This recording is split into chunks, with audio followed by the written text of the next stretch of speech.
నమస్తే అండి, welcome to Sweety Teja 499 channel. ఇన్ఫర్మేషన్లోకి వెళ్ళే ముందు ప్లీజ్ మా ఛానల్ని సబ్స్క్రైబ్ చేసుకోవచ్చు కదా. ఆ నదిలో బంగారం ప్రవహిస్తుందంట, దొరికినోడికి దొరికినంత. ఇండియాలోనే అది ఎక్కడ తెలుసుకుందామా? భారతదేశంలో అద్భుతమైన విషయాలు, ఎన్నో రహస్యాలు ఉన్నాయి. అందులో జార్ఖండ్ రాష్ట్రంలో ఉన్న సువర్ణరేఖ నది ఒకటి. రాంచీలో పుట్టి పశ్చిమ బెంగాల్లోని ఒడిషా గుండా ఈ నది ప్రవహిస్తూ ఉంటుంది.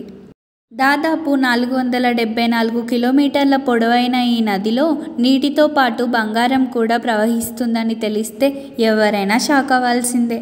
భారతదేశంలో అద్భుతమైన విషయాలు, ఎన్నో రహస్యాలు ఉన్నాయి. అందులో జార్ఖండ్ రాష్ట్రంలో ఉన్న సువర్ణరేఖ నది ఒకటి. ఈ నది నుంచి వచ్చే బంగారు రేణువులను వెలికితీసి జీవనోపాధి పొందుతున్న వారు ఈ ప్రాంతాలలో చాలామందే ఉన్నారు. ప్రత్యేకంగా చెప్పాలంటే ఈ ప్రాంత ప్రజలకు ఈ నది ఒక ముఖ్యమైన జీవనాధారం. ఉదయం సూర్యోదయం నుండి సాయంత్రం వరకు నదిలోని ఇసుకను జల్లెడపట్టి దాని నుంచి బంగారు రేణువులను వేరుతూ ఉంటారు. అయితే ఈ నదిలో బంగారం ఎక్కడి నుంచి వస్తుందో ఇప్పటి వరకు ఎవరు గుర్తించలేకపోయారు.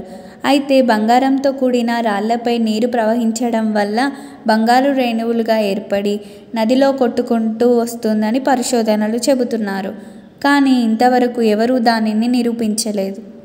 ఇక ఈ నది పుట్టిన ప్రదేశం నుంచి చివరి వరకు ఎక్కడైనా బంగారు గని ఉందా అనే విషయాలను తెలుసుకోవడానికి 2012లో కేంద్ర ప్రభుత్వం 2 వేర్వేరు సంస్థలకు బాధ్యతలు అప్పగించింది.